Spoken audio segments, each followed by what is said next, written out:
get started. So, welcome back, everybody, to the Primas podcast. Thank you so much for being here. I am Cindy, and that's my prima Jess.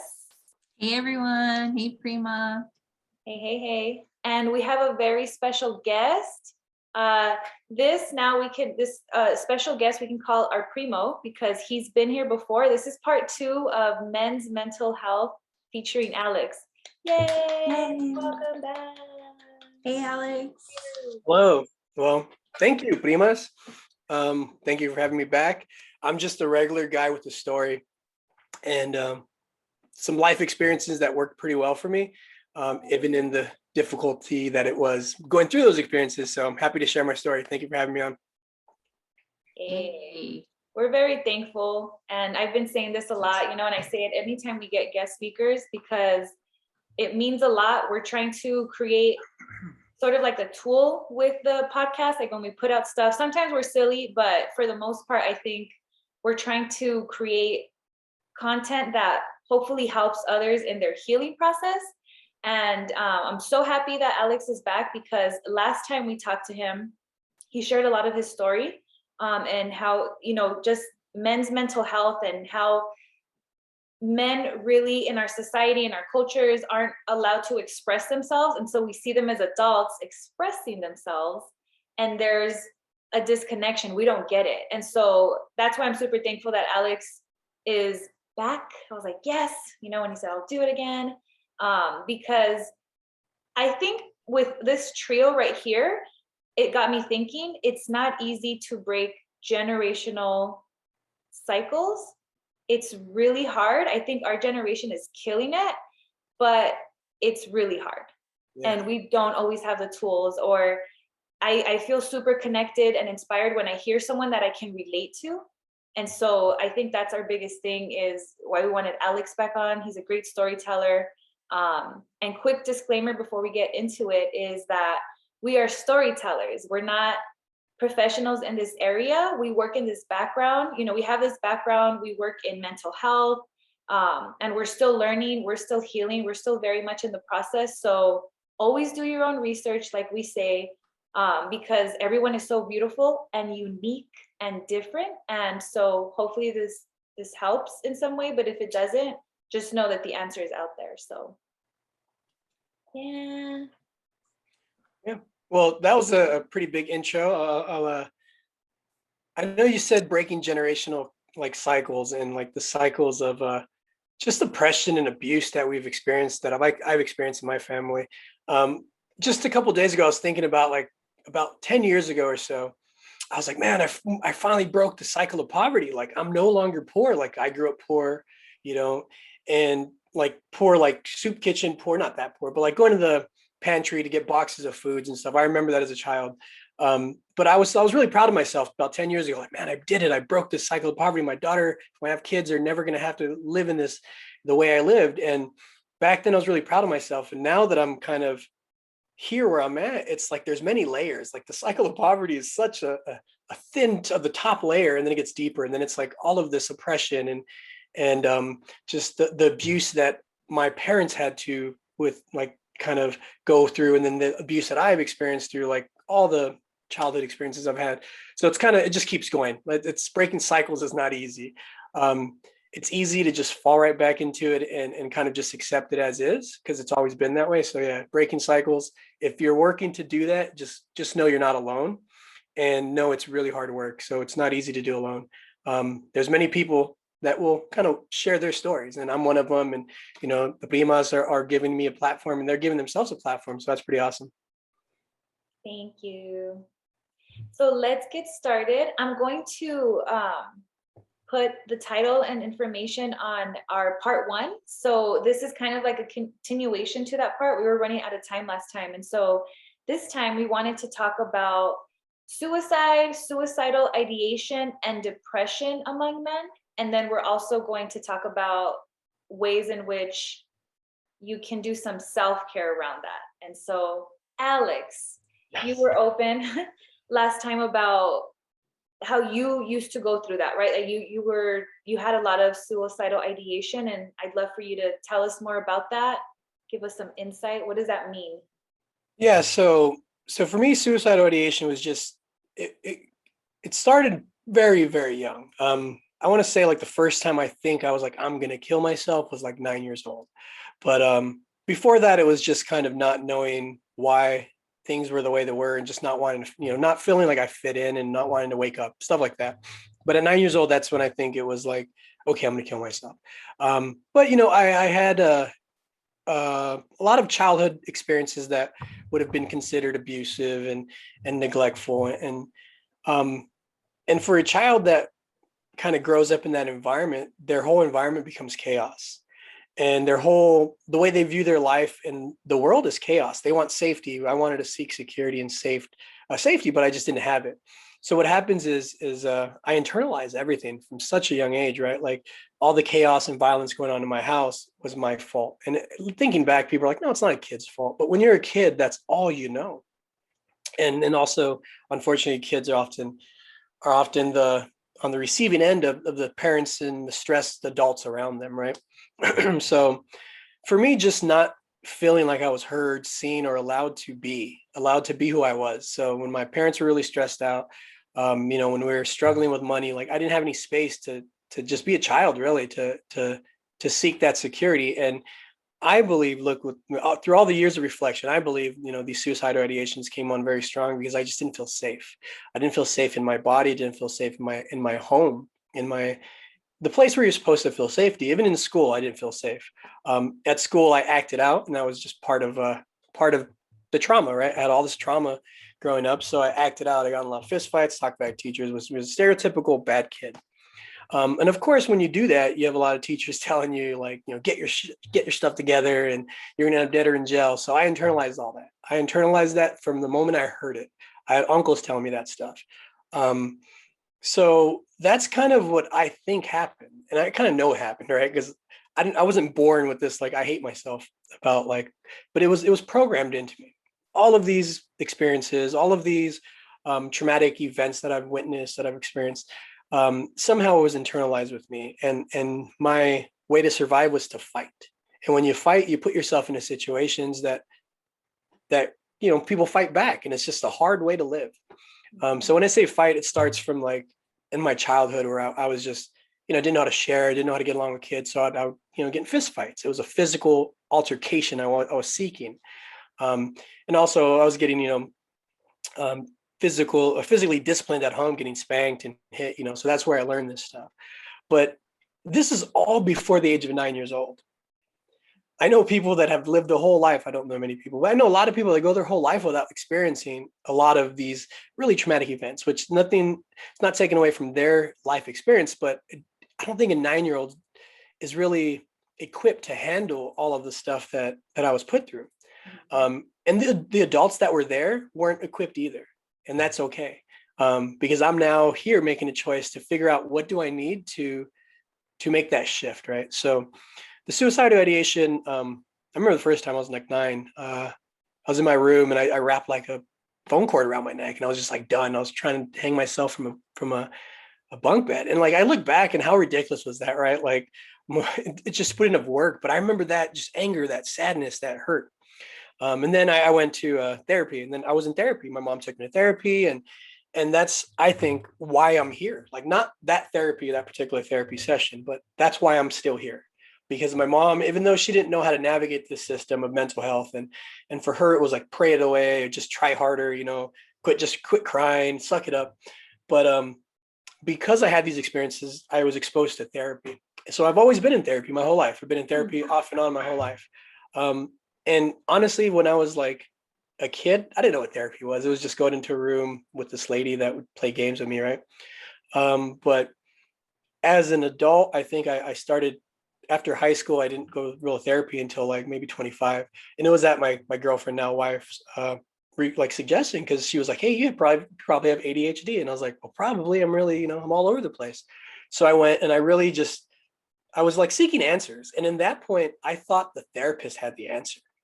I thought that they would fix me. I thought that, I'm having all these struggles, right? And at this point in my mid 20s, the suicidal ideation just kind of came on and would come and go and come and go. And in my mid 20s, I didn't have an exposure to mental health like I do now.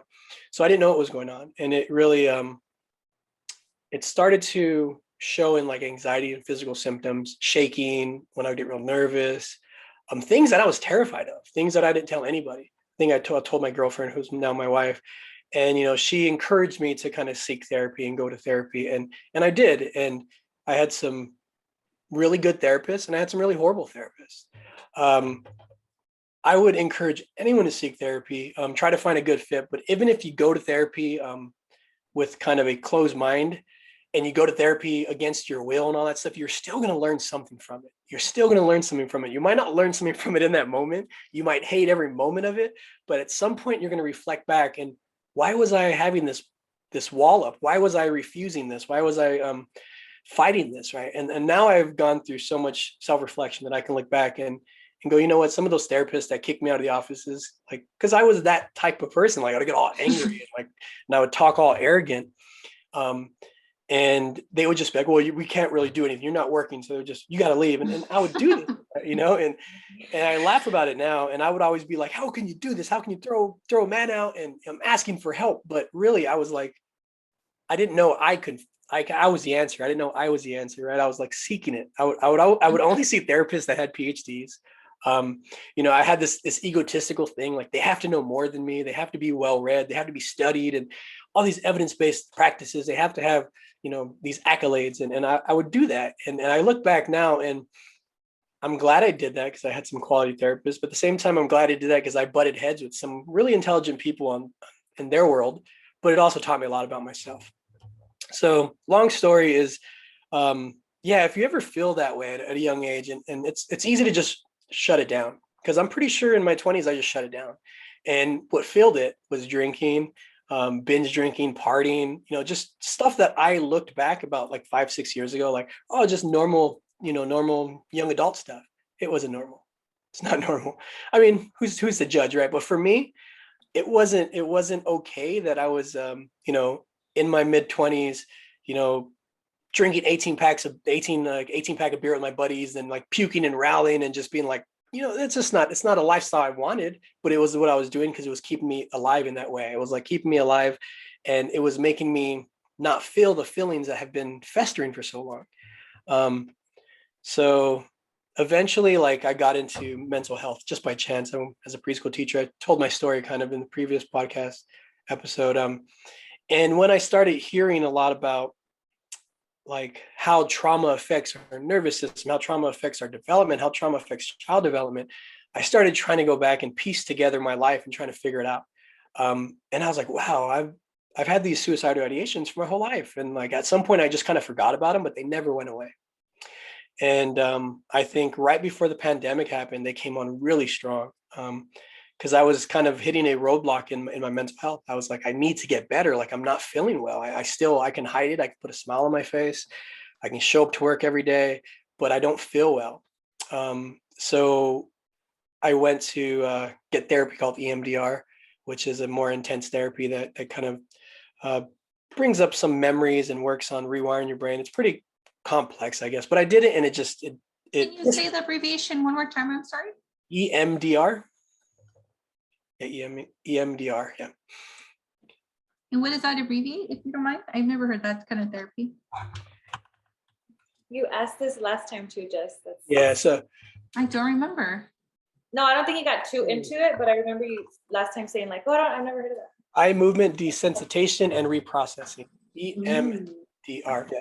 So what it is just it's somehow accessed in my brain these memories, right, of these traumas that I would look back and I would speak on them, but I would speak on them detached from my feelings. Oh yeah, sure, I did that. Sure, my mom beat me. Sure, yeah, I can laugh about the time my mom threw a hill across the room and hit me right in my head and I was bleeding. But a 5-year-old doesn't laugh about that. A 5-year-old goes in a extreme like survival mode and like almost the sense where they're in shock, like how do they survive this, right? So I've experienced so many of those things in my life that kind of became the norm of my nervous system. So this is kind of getting a long story, but so what I would say is something that kept me alive, right? So I'm 38, so 20 years, yeah, no, 30 years, holy shit, 30 years, 30 years of having like off and on suicidal ideations, and I'm still alive.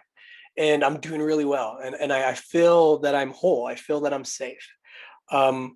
it was a lot of work to get here, and a lot of not knowing that I was saving myself in the process. So when you asked earlier, you said, you want to talk about self-care and like, what does self-care look like? And as a man, it's not like sitting in a bathtub with, a face Bubbles. mask on and bubbles. And it can be that. And believe me, I do that. And it's pretty cool. But when I was doing self-care to stay alive in my 20s, it wasn't that. It was extreme hobbies. It was diving into obsessions, and those obsessions typically, mostly, were challenging. They're physically exhausting to my body. So like, I got into boxing, I got into MMA, I got into jujitsu, I got into cycling. I got into things that, weightlifting and bodybuilding, and all of these things I would get really obsessed on, and they were my hobbies. And hobbies are just self-care, right? But I look back and I was, why am I putting myself in these situations where I'm spiking my adrenaline, right? I'm trying to get this feeling. I want to feel something in my body, either being rolling and wrestling with a guy in jujitsu and challenging myself for boxing and like, feeling that physical aggression released, or cycling, going up a hill and riding your bike. And it's just so much pain in your legs, but you have to do it. So that's what I did for self-care for so long, not knowing it was self-care, not knowing that those things I was doing were actually keeping my body balanced. Because when you grow up and your body's constantly on high alert, that becomes the norm. So when I would get into a normal life routine, go to work, go to sleep, go to work, go to sleep, go to work, go to sleep, I would start to get all this anxiety, right? This anxiety, this anxious feelings. It would show itself by going to work, and at work I would become like very reactive, or I would oftentimes butt heads with higher ups because I was like, you're doing your job wrong. I was all this energy, right? I was very urgent in my calling of work because I've always worked with people, and I would always kind of get upset if people weren't working as hard as me. It's like, we need to help people. I was kind of who I was and who I am still. So for me, for 20s to 30, self-care was like hobbies, really getting deep into hobbies. Hobbies for me that made me physically move my body, that challenged me physically, that took my body to a level of exhaustion where when I got home, I was like, I have no choice but to sleep and be safe. Even if I wanted to be heightened, I couldn't. I was just exhausted. So I did that. I did that for 10 years, many different hobbies along that 10 years. So kind of going into, the pandemic in 2020, like I mentioned, that therapy really threw me for a loop. And all these traumas, this experience that I experienced kind of came up, and I was no longer able to wear a mask. I couldn't do it. I couldn't smile through it anymore. I was like feeling so angry. I was angry at the world. And I'm typically a pretty fun, loving person. When I can keep this mask on, the mask is no longer here. I think I'm pretty authentic to myself now. But if you would ask people, like if I was scary, they might say, yeah, well, he's a really nice guy, but he can get scary. Right? And I didn't like that about myself. Especially when I had a kid. When I saw my kid get scared of me yelling, or get scared of my mood swings, it changed me. I was like, this is not good, right? So that's when I started doing EMDR. That's what snowballed into me seeking the support, and then not being scared to ask for support.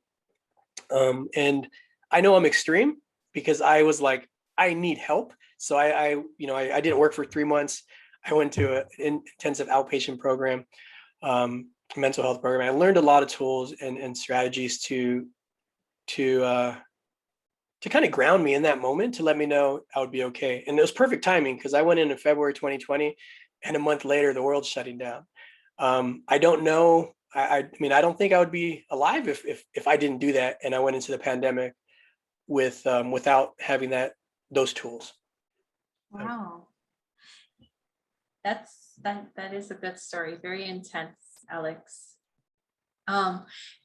You say therapy a lot, and you've gone in and out throughout your life, and it just made me think. I remember when we talked, I'm gonna go a year and a half ever, like, right? I tried therapy in my early 20s. And thinking back, I just know so many of my female friends who say, yeah, Jess, I'm gonna do it. And then they've started, or something. But as I'm thinking, no, like, I have a lot of males in my family. I have my dad, who I think about very often. And not a lot of males still to this day, when I talk to them, you know, none of them say like, oh, Jess, you inspired me to go to therapy, like my female friends, you know, where they feel that sense of like, I'm ready. And it just, I just started thinking that right now, because you've been in and out. And you know what I mean? Like, why is it so hard for the men around me in my environment, how to be as vulnerable as you are about their emotions and their trauma, you know? Yeah, it's not easy because it's something that we, or I can speak for myself and many other people, hold shame around. And they don't want to share it because if we share it, we hold up too much space and it's shameful and it's something people don't want to hear. People don't want to hear your sob story, right? It's actually the opposite. People want to hear your stories. People want to connect because your story, there's a good chance your story is similar and has something that I can relate to, that you can relate to, that we all can relate to. And what it comes down to is just the human experience.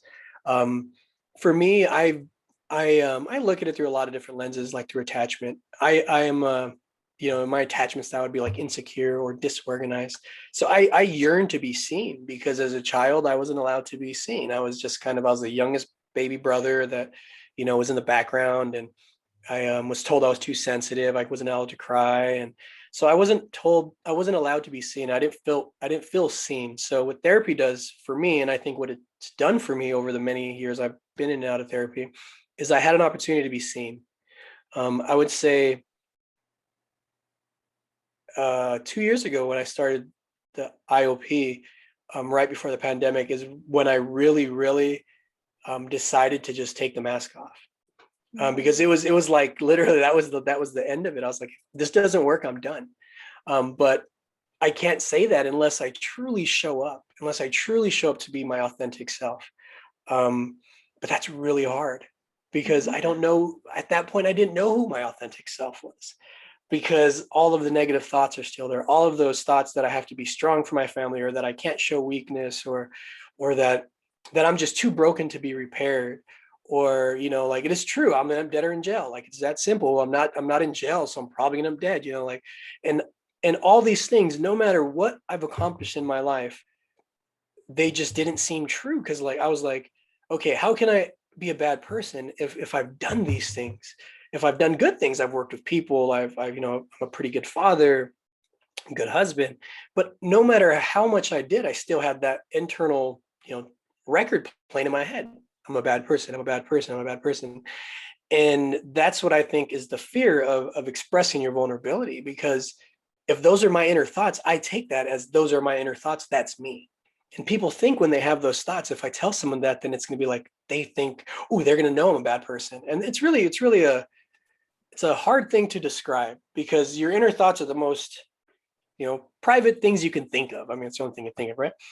But when you share them with someone, you instantly say, I give you permission to judge me. And then if you think about what judgment is, where does judgment sit? It doesn't sit with me. It sits with you. I have to trust that you're going to judge me the way I want to accept it. So that puts conditions on it. But what I'm trying to learn to do, and it's not as easy as I say it is to detach from those conditions. I'm going to show up the way I am, and you're going to show up the way you are.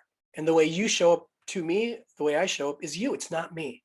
So it comes to all this, you know, like mirroring, right? Like, if I'm vulnerable and I say a story, my life story, my experience with suicidal ideation and surviving, essentially, and if it makes somebody uncomfortable, it's because they have something that's eliciting and that they're holding down. That's how I think.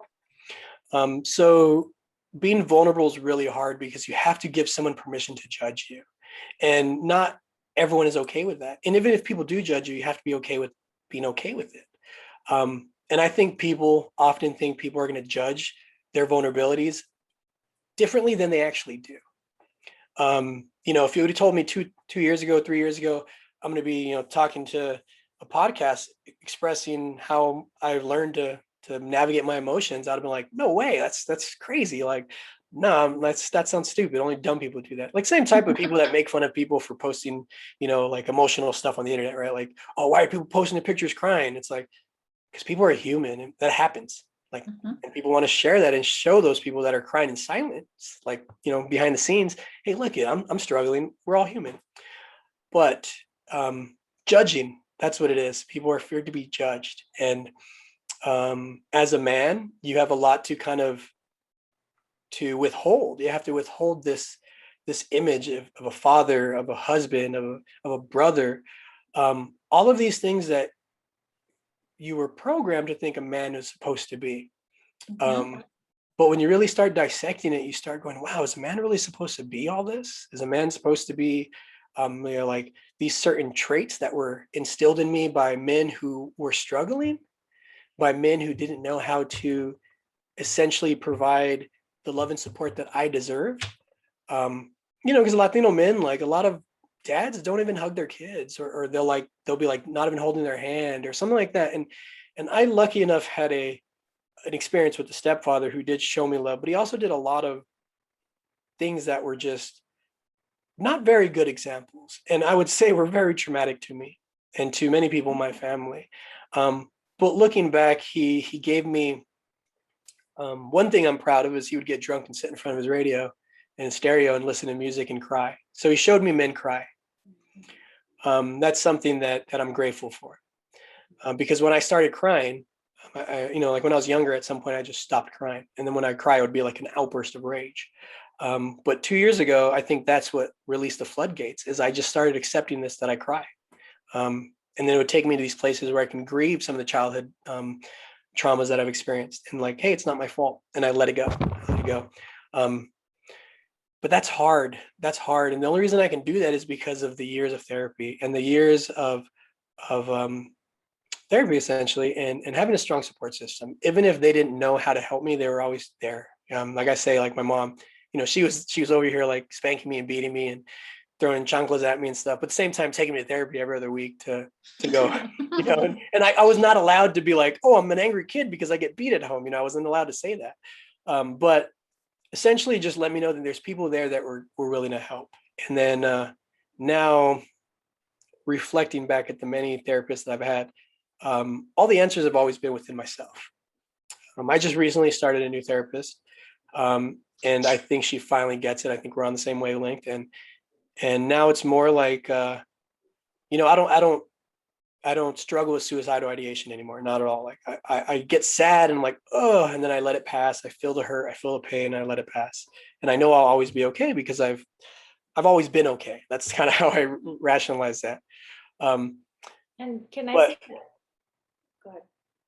yeah, no, you just go ahead. I'm just I was rambling gonna say, I'm glad that you this is bringing a lot of insight to me, because when you look at trauma, like a traumatic event, which we've all gone through as children, that's why we do behave the way that we do as adults.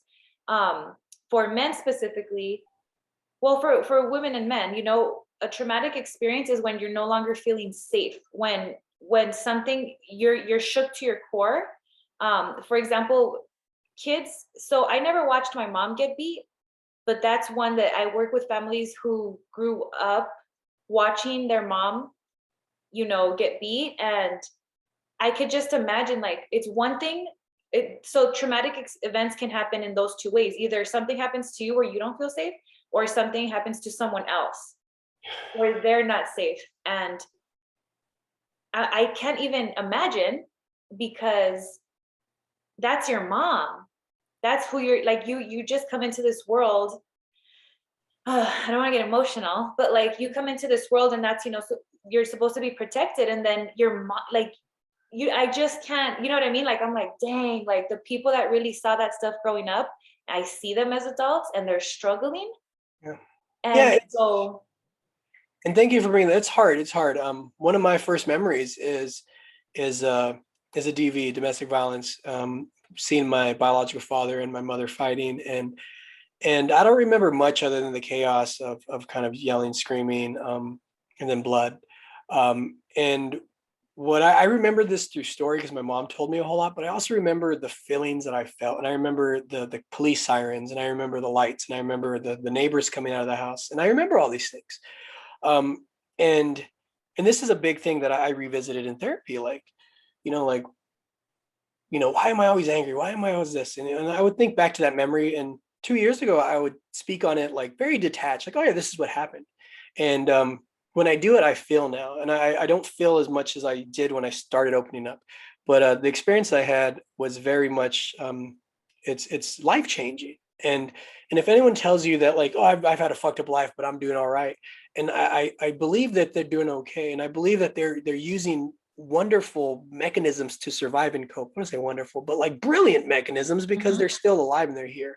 But often those mechanisms that we use hurt others, and they hurt ourselves. They hurt those people around us, right? So in that experience as a child, I was about 4 or 5 years old. My mom and my biological father were fighting, and my mom punched him in the nose and broke his nose, and he called the cops and got her arrested at her house, where he didn't live with us. He just kind of popped in and out, right? And our neighbor, I had 3 sisters at the time, and they're a little older. They were a family of like daughters, and I was for some reason never allowed to go inside the house because I was a boy. And that's kind of a typical thing for a Latino family, I guess. I don't know. Like, I was never allowed to go in their room. I was never allowed to go in their house unless a parent wasn't there. And I was only 5 years old. It's kind of crazy. But I remember them coming over and taking my sisters by the hand and saying, well, you can spend the night at our house tonight and we'll figure it out. And then they're like, but you can't. And I remember, like, holy shit, like, Oh, yeah. I'm watching my mom get taken away in a cop car. I'm standing next to a father who only shows up when it's convenient, and he's holding my hand saying, don't worry, I'll keep you safe. Yeah. And I don't know if this guy's just going to take off or he's going to show up, because, he was very, very inconsistent. So these stories are powerful in the sense that if you think back right now, when you look at people, they go, oh, they can hear it, they can feel it. Imagine all of that feeling that you're feeling in a 5-year-old body, not knowing what's going to happen next. Those things get trapped in you. And it's your soul. It's so deep. Yeah. And that's why it's hard to be vulnerable, because people, it's difficult, it's painful, it hurts to go back and to look at some of those things that shaped you. And that's something that shaped me, because I haven't figured out the exact intricacies of exactly why I'm that, but that's something that's really stuck with me, right? And I think I remember thinking my mom was the good guy, and why is my mom going to jail? Of course she was fighting back. So in that moment, like, I became like a person who wanted to fight for justice, and it sounds so cheesy, but like, I just could not be okay with people bullying others, and like, and as a kid, I would fight with people that got bullied others, or I'd fight with the kids that were just like mean to others, and it became this thing I was proud of. Like, I mean, I got into fights with other bullies and other guys, but like, for the most part, if I saw someone getting picked on, I would be the first one to get in that bully's face and go, I'm fighting today. Like, yeah, I'm fighting. Like, this is my time to fight. That stuck with me, and that stuck with me into the careers I picked, and how I have this drive to just help and have the social justice, lens that I look through. But that doesn't always turn out that way. I'm very blessed and very lucky to have a support system. Even though my mom experienced DV, even though my mom, hit me while I was a child, she still tried. She still showed up. She would tell me, like, love, peace, and harmony surrounds us. And I would always think as a kid, like, motherfucker, like, no, there's no love, peace, and harmony in this house. Crazy. You're like, what? Yeah. And I remember as a kid thinking how dysfunctional it was. And have you guys seen Encanto?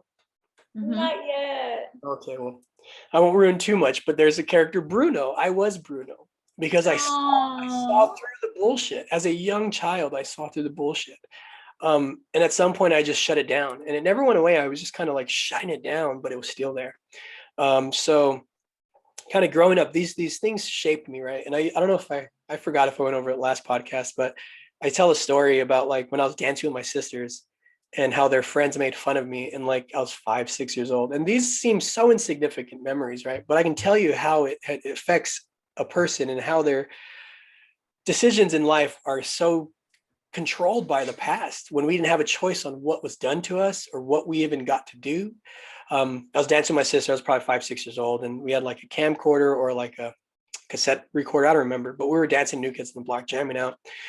And after it was all said and done, I was like so excited, like, yeah, I'm part of the gang. I'm with the girls. I'm dancing. I was a backup dancer. And then they all start laughing at me, and they they tell me they're going to show it to my friends. And of course, a little angry 5-year-old, what do? I get fucking enraged and I start screaming and yelling, tantruming, throwing stuff, hitting them. And then I run home. And then my mom goes, what's happening? And my sister runs home. He just started hitting and screaming. And then I get beat, pop, pop, pop, you know? And all of that stuff was experienced in a young 5-year-old's little body from like the joys of being accepted into a group that he yearned to be accepted because they were the big kids, you know, to being completely just like brought down and like shattered to the core because they're betraying me. They're laughing at me when I thought I was accepted. Then to expressing all of this anger out at hitting the people that I love, the people that I was happy with, attacking my sister who I love, I'm supposed to love. So the confusion I'm feeling, the disconnect of like, why am I trying to hurt these people that I'm supposed to love? And then running home and then telling my mom, they did this to me. I need a hug. I need to be comforted. I need someone to let me feel. And then I get beat, you know, because I was the one causing problems. So I never danced. I just stopped dancing. That was that. And I can think back at like going to high school dances and like, I would be against the wall. And like, if a girl asked me to dance, I'd be like, no, I'm cool. I don't want to dance. And almost being a dick about it, right? Like them pulling on my arms, flirting with me. Like, I don't want to dance. Like, I don't want to dance, you know, and being a dick about it. And all because at 5 years old, I decided that dancing made me vulnerable. Dancing let somebody have some kind of control over me that I wasn't even knowing. Like, so what if they showed it to people? But because they're laughing and people are going to laugh at you. Imagine if I was confident and I was like, and I was able to be vulnerable at 5 years old, like, haha, we're going to show it to people. I'd have been like, hell yeah, show it to people. I'm busting a move. Imagine. Or your mom would have been like, hey, don't worry about it. Like that, you know, like you got that comfort, then it probably wouldn't have been as harsh, right? Yeah. But the good news is I love dancing now. Like I love music. I dance all the time. I cook breakfast every morning. I dance in my office when I just stressed at work. I get up and dance, and it's goofy. And it's hard, you know why? Because I used to be this way where I didn't want to dance. And no, dancing was just for like a bunch of like wusses and weirdos. And it sounds so stupid to say, but I'm okay saying that because I can look back and say, all right, I forgive myself for having those thoughts. I forgive myself because I recognize that those thoughts were survival mechanisms. Those thoughts were programmed into me before I even had a chance to figure out if I agreed with them or not.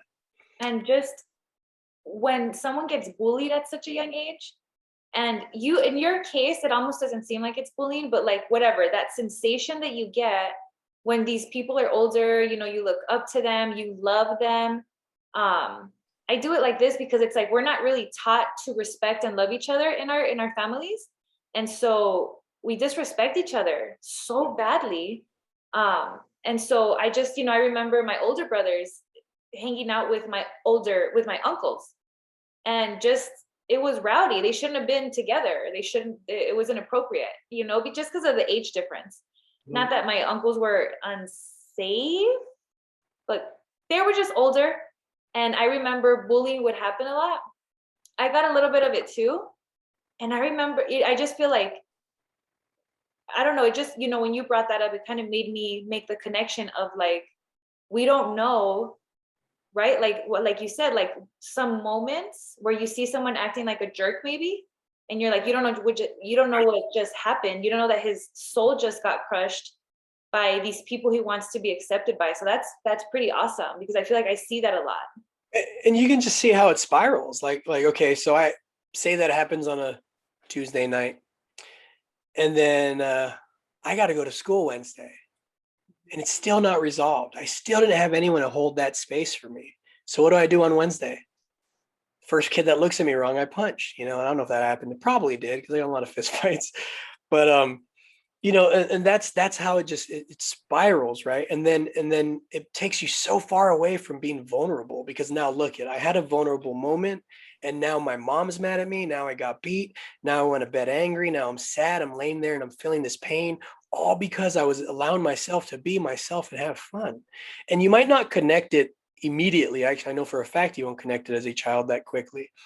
But what's cool about being an adult is you have a brain that can process things faster, and you can start looking and questioning these things. Why did I do these certain things? And that's what I think the hard part of therapy is for people, is they're going to ask you those questions that make you feel uncomfortable. And it's a different type of uncomfortable. It's the uncomfortable that you pushed down so far that you've learned how to be uncomfortable in a different way, uncomfortable in like your coping strategies. Like, oh, I have to do this to survive. It's uncomfortable. But if I don't do it, the feeling under it hurts way too much. And that's where that mask I talk about comes up, right? So at some point I've always had depression, suicide ideation, stuff like that. But I don't know, I don't know if you guys want to see a picture, but this is like a couple years ago I drew this, and like this is my mask. Like I took it off. I felt like I was dying. I felt like I was a clown because I hid behind, I hid behind comedy. I hid behind self-deprecation. And I did that because I built this ego. I built this what I thought a man was supposed to be. I always valued like this tough guy, this I have to physically be able to defend myself. So I always got drawn to combat sports. I have to be able to do hard things. So I got drawn to like lifting weights and cycling. So in that, I was still trying to find ways to be a man, but I was neglecting so much that's so important. I was neglecting like, what is it to be a man and feel? What is it to be a man, to allow yourself to feel feelings, to allow yourself to process the stuff that you didn't process as a child? Because those childlike feelings and fears and emotions that you're carrying deep inside, they bubble up when a man is supposed to show up. And when that man needs to show up for his family, or that man needs to show up for his friends, or needs to show up just to show up and be strong, that little child screaming like hell, saying, I can't do this. I don't know how.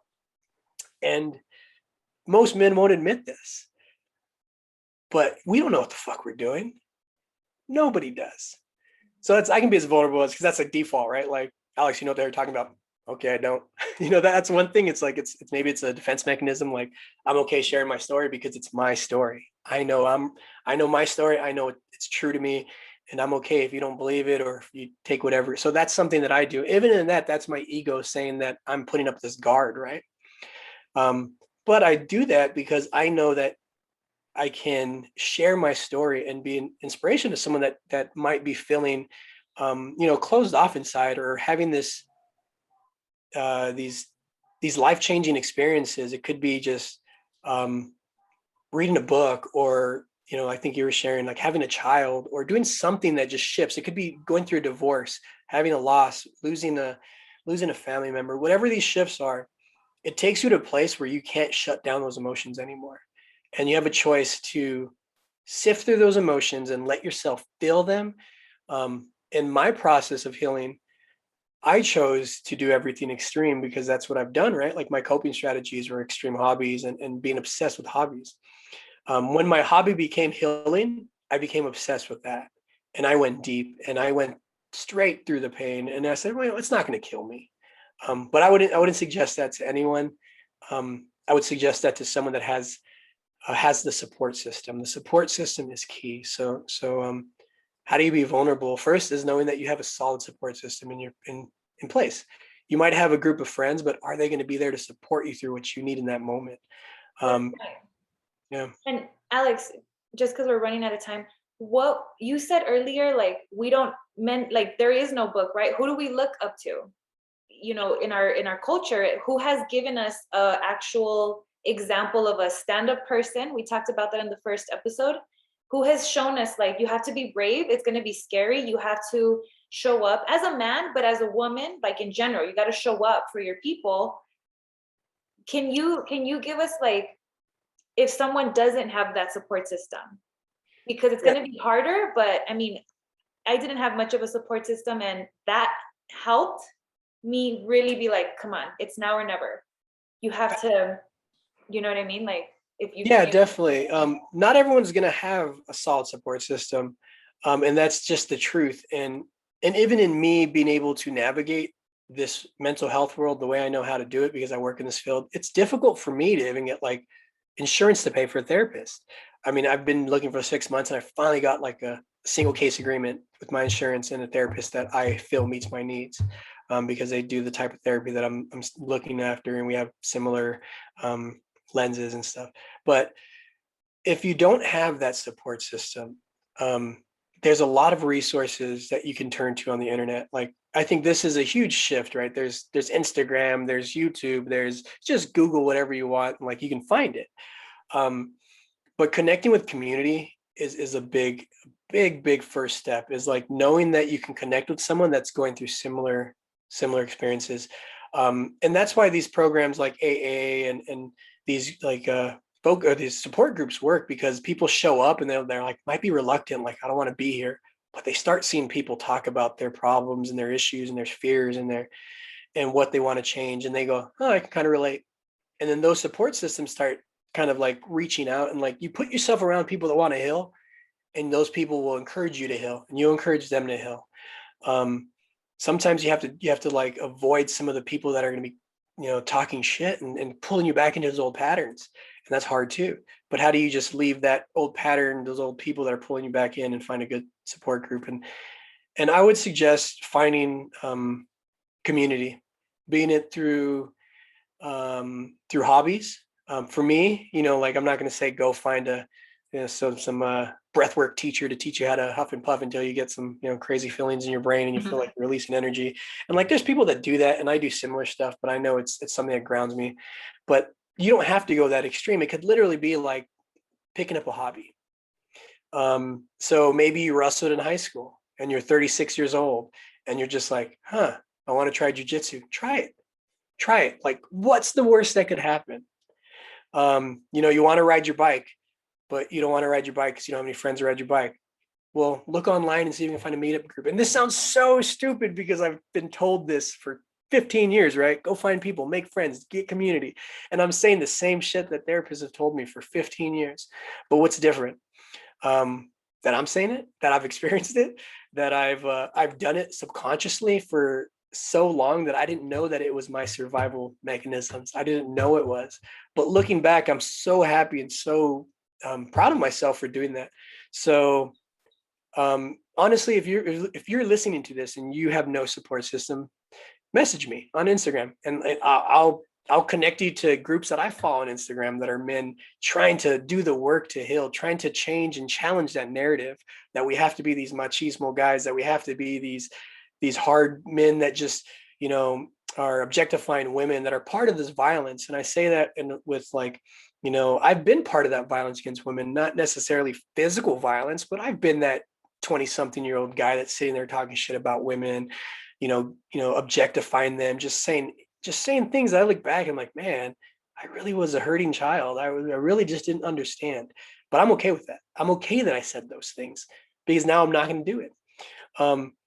So it's kind of hard because seeking support might challenge what you want to hold on to. And if that's too much for you, just seek support from people that accept you. And that's what I try to do, is I just accept people that come to me. I help a few friends through challenges.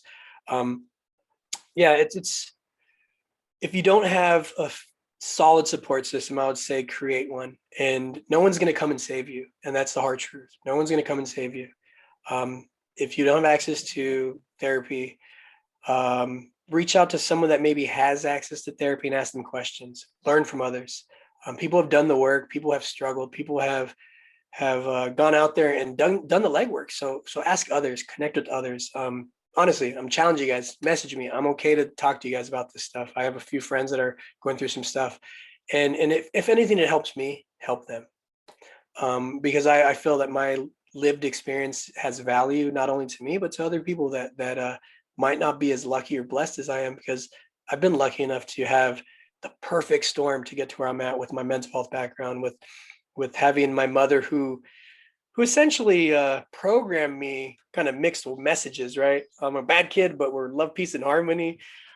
She loved me when she was really available, but same time would hit me and stuff when I was not acting up, when I was acting up. So I have all of these chaotic ways that were programmed into my body that I'm slowly releasing. And not many people have the opportunity to even sit with themselves long enough to go, why am I the way I am? And that's kind of the first step. And then, I mentioned earlier, the fear of being vulnerable is a fear of being judged. Often those judgments come the strongest from ourselves. And then you ask yourself, why am I judging myself? Like, can I just let go of this judgment of myself? You can't. It's hard. It's really, really hard. But you can if you start looking at it as a learning experience. Like, what can I learn from this? I'm not going to judge my mistake as I messed up. I'm really, I'm a fuck up. I'm a screw up. It's like, no, I made this mistake. So what did I learn? What was the outcome? Even if the outcome was horrible, in the horrible experience, something must have come from that. It could have been that lived experience, could have been the challenge you needed to overcome into that next part of your life. You hear a lot of people that go through big changes and then they come out on the other side and they're like, I'm not the same person. Those challenges are made to make you not the same person. But did you change and look at those challenges and what it taught you in that moment to take that opportunity to change and become a better person? Yeah, so I'm kind of rambling now. You guys, any more questions? But that's kind of, so community, building connection is key. Thank you, Alex. Yes. Again, this went by like this. So hopefully Dude, I know. down to Wow. again. Yeah. So yeah, if you guys want, Yoso Alex Flow, I think that's it, right? Yoso Alex Flow on Instagram. You guys I'll add it. Yeah. Well, yeah, just honestly, like, no judgments, man. You guys, if you need support, hit me up. Seriously. If you don't, I'll just be waiting. But yeah, it's men need support and women are there to support us often. But it's often it's not common to see a man say, hey, I need help. Mm-hmm. And I would bet that most men can't say that because of fears of being judged. Yeah. They've suppressed it for so long. So yeah. Well, thank you. Jess, any last thoughts? No, just thank you, Alex. I love the way you said how your life was like a perfect storm. Yeah, I like that. I'm gonna start hashtagging that. Yeah, I mean it's still storming sometimes. Yeah, exactly. It's never a perfect sunny day, and that's where I think I am. And I just really like that analogy. It's good. Yep, the storms pass, and even when they're here, we still can enjoy them. Right? We can sit. Exactly. It's stormy the last couple of weeks in California, and everyone's enjoying the rain. So. All right. Well, thank you so much for listening. Please leave us feedback. Let us know what you think. Thanks, Alex, for coming on again. And remember, if you're a part of the generation that's breaking the generational curse, it's not easy, but we are with you. We're doing the work. It's scary. It sucks. It's lonely, but it's so worth it, right? Like the newer generations deserve to feel loved, deserve to be seen, and not grow up with so much crazy trauma. So yay. Thank you so much. Men's Thank you. Health Part 2. Bye. Happy to be back. Thank you guys.